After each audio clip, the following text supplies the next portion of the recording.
અને વાત કરીએ ડ્રગ્સ નેટવર્કના પર્દાફાશની।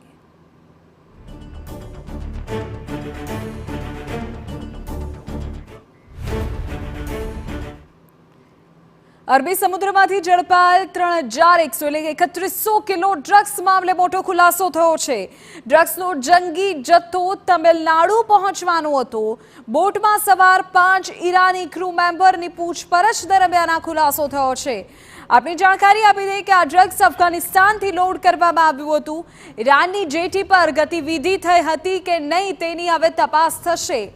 આ ડ્રગ્સનો જંગી જથ્થો તમિલનાડુથી શ્રીલંકા લઈ જવાતો હોવાની શક્યતા અત્યારે વ્યક્ત થઈ રહી છે। 3100 કિલો ડ્રગ્સ મામલે આ મોટો ખુલાસો।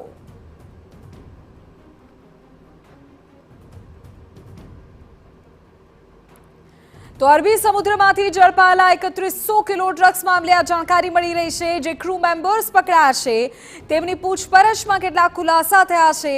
5 ઈરાની ક્રૂ મેમ્બર સવાર હતા બોટમાં। જાણકારી એવી મળી રહી છે કે આ ડ્રગ્સને અફઘાનિસ્તાનથી લોડ કરવામાં આવ્યું હતું અને ઈરાનની જેટી પર કોઈ ગતિવિધિ થઈ હતી કે નહીં એ તમામ એંગલ પર તપાસ અત્યારે થઈ રહી છે।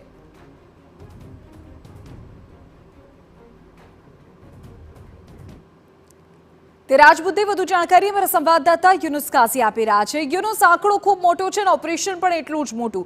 શું ખુલાસા થઈ રહ્યા છે અત્યારે પ્રાથમિક તબક્કે?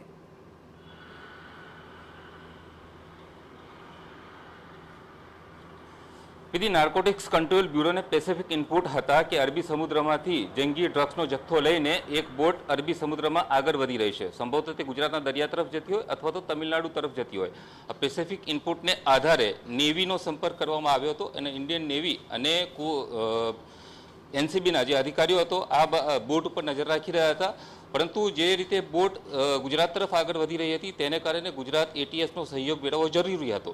ત્રણેય એજન્સીઓના અધિકારીઓએ સંયુક્ત રીતે વ્યૂહાત્મક રીતે એક ઓપરેશન નક્કી કર્યું અને ત્યારબાદ ગત શનિવારથી દરિયાની વચ્ચે લગભગ ઇન્ટરનેશનલ બોર્ડરની આસપાસ આ જે ઓપરેશન છે તે શરૂ કરવામાં આવ્યું હતું અને તેમાં આ જંગી ડ્રગ્સ ભરેલું આ બોટ છે તેને આંતરી લેવામાં આવ્યું હતું અને ત્યારબાદ મધદરિયે તેની તલાશી લેવામાં આવી હતી અને તેમાં ડ્રગ્સનો જંગી જથ્થો હતો। નાર્કોટિક્સ કંટ્રોલ બ્યુરોના સિનિયર જે અધિકારીઓ હતા તેઓ અને ડ્રગ્સની બાબતોમાં જે નિષ્ણાત માનવામાં આવે છે તેવા અધિકારીઓને સાથે રાખીને ઓપરેશન હાથ ધરવામાં આવ્યું હતું। 3 થી 4 જુદા જુદા પ્રકારનું આ ડ્રગ્સ હોવાનું માનવામાં આવી રહ્યું છે। લગભગ 3300 કિલો જેટલું આ અલગ અલગ પ્રકારનું કુલ જે ડ્રગ્સ છે તે જપ્ત કરવામાં આવ્યું છે। તેમાં 3089 કિલો ચરસ, 158 કેજી મેથાફાઇન અને 25 કિલોગ્રામ મોર્ફિન નામનું આ જે ડ્રગ્સ છે તે ઝડપી પાડવામાં આવ્યું છે। જે 5 ઈરાની ક્રૂ મેમ્બર હતા તેઓની પ્રાથમિક પૂછપરછમાં માલુમ પડ્યું છે કે અફઘાનિસ્તાનથી ડ્રગ્સનો આ જથ્થો લોડ કરવામાં આવ્યો હતો અને ત્યારબાદ તેને તામિલનાડુ તરફ લઈ જવામાં આવી રહ્યો હતો। જે રીતનો રૂટ બતાવવામાં આવી રહ્યો છે અને જે સૂચનાઓ આપવામાં આવી હતી તેની પ્રાથમિક પૂછપરછમાં એ માલુમ પડ્યું છે કે સંભવતઃ તામિલનાડુ બાદ આ જે ડ્રગ્સનો જંગી જથ્થો છે તે શ્રીલંકા તરફ લઈ જવામાં આવી શકે છે।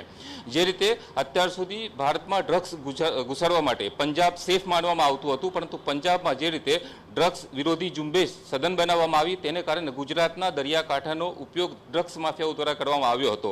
પરંતુ ગુજરાતની સુરક્ષા એજન્સીઓ અને ગુજરાત પોલીસની સતર્કતાને કારણે છેલ્લા કેટલાક વર્ષો દરમિયાન ડ્રગ્સ માફિયાઓના મનસૂબાઓ પર પાણી ફરી રહ્યું છે અને છેલ્લા કેટલાક વર્ષોથી સતત કરોડો રૂપિયાનું અત્યાર સુધી ડ્રગ્સ ઝડપાઈ ચૂક્યું છે। તેને કારણે સંભવતઃ હવે ડ્રગ્સ માફિયાઓ દ્વારા ત્રીજો રૂટ પસંદ કરવામાં આવ્યો છે અને તમિલનાડુથી શ્રીલંકા લઈ જઈ અને શ્રીલંકાથી પછી અન્ય જે યુરોપિયન કન્ટ્રી છે ત્યાં ડ્રગ્સ પહોંચાડવાનું હોય તેવી શક્યતાઓ લાગી રહી છે।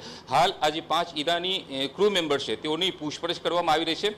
સાથે જ તેઓને જે સૂચનાઓ આપવામાં આવી હતી અને ક્યાં લઈ જવામાં આવતું હતું તે તમામ બાબતો અંગે પૂછપરછ કરવામાં આવી રહી છે। આ બોટની છેલ્લા કેટલાક સમય દરમિયાન છેલ્લા કેટલાક મહિનાઓની જે સમુદ્રની ગતિવિધિઓ છે તેની પણ ચકાસણી કરવામાં આવી રહી છે। ઈરાનની જેટી ઉપર પણ કોઈ ગતિવિધિ થઈ શકે કેમ તે દિશામાં તપાસ કરવામાં આવી રહી છે કારણ કે જે રીતે અફઘાનિસ્તાનમાં સત્તા પરિવર્તન થયું અને ત્યારબાદ તાલિબાનો પ્રત્યે જે ભીષ વધી છે ત્યાર પછી ડ્રગ્સ માફિયાઓ દ્વારા જે અફઘાનિસ્તાનથી ડ્રગ્સ ઊંચી ક્વોલિટીનું જે ડ્રગ્સ લાવવામાં આવી રહ્યું છે તે અલગ અલગ દિશાઓમાં લઈ જવામાં આવે છે। અત્યાર સુધી ગુજરાતનો દરિયો સેફ માનવામાં આવતો હતો પરંતુ હવે ગુજરાતની જગ્યા ઉપર તામિલનાડુ તરફથી થઈને યુરોપિયન કન્ટ્રીમાં પહોંચાડવામાં આવતો હોય તેવું લાગી રહ્યું છે। 5 ક્રૂ મેમ્બરની પૂછપરછ દરમિયાન શું ખુલાસાઓ થયા છે અને અન્ય કઈ બાબતો સામે આવી છે તે અંગે બપોર સુધીમાં એનસીબી દ્વારા દિલ્હી ખાતે સત્તાવાર પ્રેસ કોન્ફરન્સ કરવામાં આવશે અને ત્યાર પછી અનેક ખુલાસાઓ થઈ શકે છે।